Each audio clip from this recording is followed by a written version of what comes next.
Dans le premier épisode, on a vu comment nos ancêtres sont arrivés à Tracadie au 18e siècle. On va maintenant regarder en quoi se caractérisait leur mode de vie.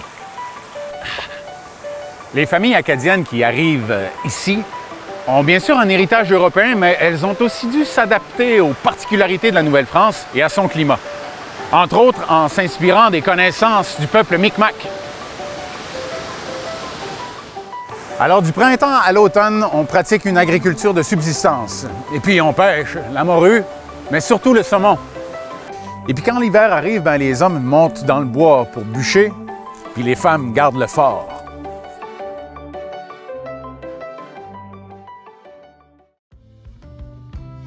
Le maraîchage, c'était vraiment le monde des femmes et la conservation des aliments, la transformation des aliments. Les Acadiens avaient, à l'époque, on appelait ça des caves de dehors. On mettait des grands bacs remplis de sable et c'est comme ça qu'on conservait les légumes racines. Chaque maison, il fallait qu'elle produise la nourriture pour être capable de passer l'hiver. Contrairement au reste de la Gaspésie, les compagnies jerseyaises ne contrôlent pas le commerce du poisson ici. On fait preuve d'une certaine indépendance. Il y a les halards, entre autres, qui développent leur qualité de navigateur puis se mettent à sillonner l'Atlantique avec des cargaisons de poissons, de bois, de produits agricoles. Puis ils reviennent d'Europe ou des Antilles avec des produits qu'on ne trouve pas ici. On est déjà dans le marché mondial. On va tirer deux personnages plus importants qui ont participé à ce développement-là et qui ont eu une influence qui a été durable sur la communauté. On pense d'abord à Henri Mouillier, qui est un marchand français, huguenot, qui va venir s'installer à Tracadie au tournant des années 1770 et qui va aider au peuplement des familles acadiennes, notamment en donnant du travail avec un chantier naval. L'ouverture de Carleton-sur-Mer va même se concrétiser avec ces goélettes qui vont partir en direction de Québec et même des Antilles. Autre personnage important, John Marr, qui est un Irlandais catholique, un marchand, qui lui aussi va faire du commerce avec les Antilles. On lui doit notamment la construction du couvent des religieuses qui va devenir le cégep qu'on connaît aujourd'hui. À l'époque, le cœur du village, c'est le banc des maisons, comme disent les gens dans le temps.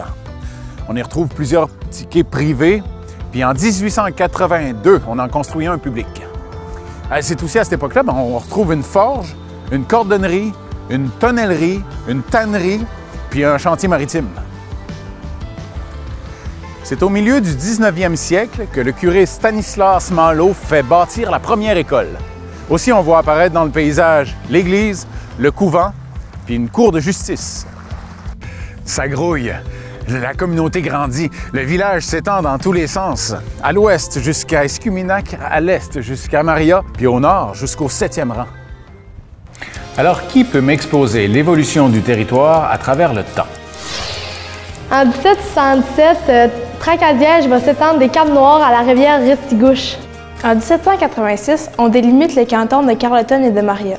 En 1788, la partie ouest est concédée à John Shoolbred et devient une seigneurie. En 1811, la seigneurie est vendue à Matthew Stewart. En 1855, c'est la fin du régime seigneurial et la création officielle de la municipalité du canton de Carleton. En 1864, c'est le début de la colonisation de Saint-Louis-de-Gonzague. En 1899, la paroisse de Saint-Omer se détache de Carleton. Selon un recensement, en 1881, on compte 1023 habitants à Carleton. Et puis, on remarque déjà une mixité dans la population. C'est-à-dire, sur le plan des religions, on voit des presbytériens, des méthodistes à côté de la majorité catholique. Puis au niveau de la langue, on a des citoyens d'origine française, irlandaise, anglaise, puis écossaise. Dans le prochain épisode, on va voir comment ces femmes et ces hommes ont développé notre communauté.